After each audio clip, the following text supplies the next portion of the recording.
Political analyst read the removal of confidential funds from the OVP and DEP and some sort of strategic chess play from you, Speaker, especially after the tensions that you and the Vice President endured earlier this year. They even wonder if the move is sort of related to how the 2028 elections would shape up. How do you react to that, Speaker? I think people are reading too much into it. No? I think it's very, very straightforward and simple. No? So the CIF had the topic, it all came up, no? And there were a lot of discussions and debates in the House, no? And in fact, even in the Senate.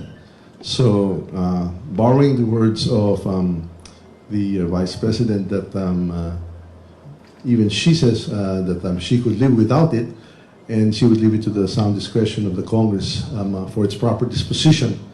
Under the circumstances, we felt that it would best be realigned to the agencies and to the departments and into the areas where we have just mentioned that are a priority.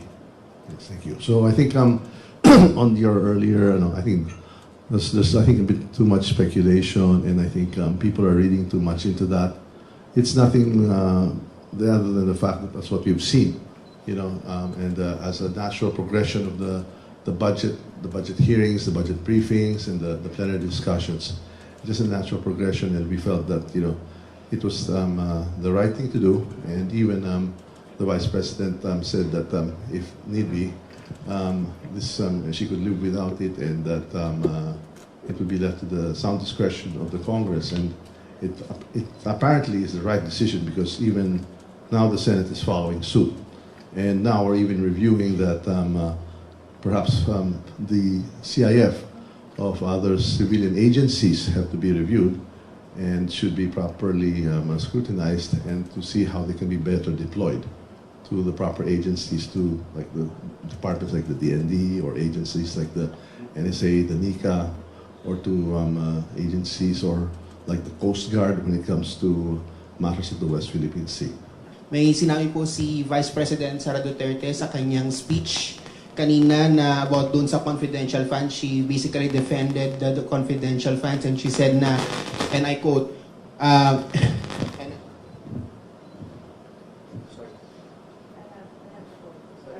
we must remain vigilant and steadfast in our commitment to safeguarding our people and our nation. Makinig kayo sa lahat ng sinasabi sa palibot ninyo at tandaan ninyo, kung sino man ang kumukontra sa confidential funds ay kumukontra sa kapayapaan. Kung sinong kumukontra sa kapayapaan ay kalaban ng bayan. So what can you say po sa statement na ito ni VP? And how do you surmise itong issues na ito from her supporters na parang mas, quote-unquote, kinakampihan niyo daw po ang mga, quote-unquote, kalaban ng pamahalaan rather than the Vice President itself? With respect to the confidential funds, we are all for the confidential funds, and we are all for peace, no, and we're security, no. We are all for that. We are in total agreement that the utilization of confidential intelligence funds is to promote peace and security, and that's why we were in Pagasa today and looking at other ways how to make sure that peace and security of the country as a whole is protected. And so we know that the West Philippine Sea has become a very, very top issue, no, of the day. Incidents and incursions into our area, incidents with our fisher folk, and we would like to make sure that the confidential and intelligence funds are most properly utilized, no, and by agencies and departments that are best suited, particularly in these aspects of deploying proper resources and personnel for the promotion of peace and security. So we feel, no, that we have to look at the West Philippine Sea. All of the congressmen together. Kasi may pinost si former Congressman Teddy Casiño sa Twitter with the Makabayan. Yeah, I'll be paid the courtesy visit, pero no, nothing. Walang nating... Open, every open. Nasa social hall lang sila. Just working pa old times kasi dating congressman sila. The social hall is open, everybody is there open.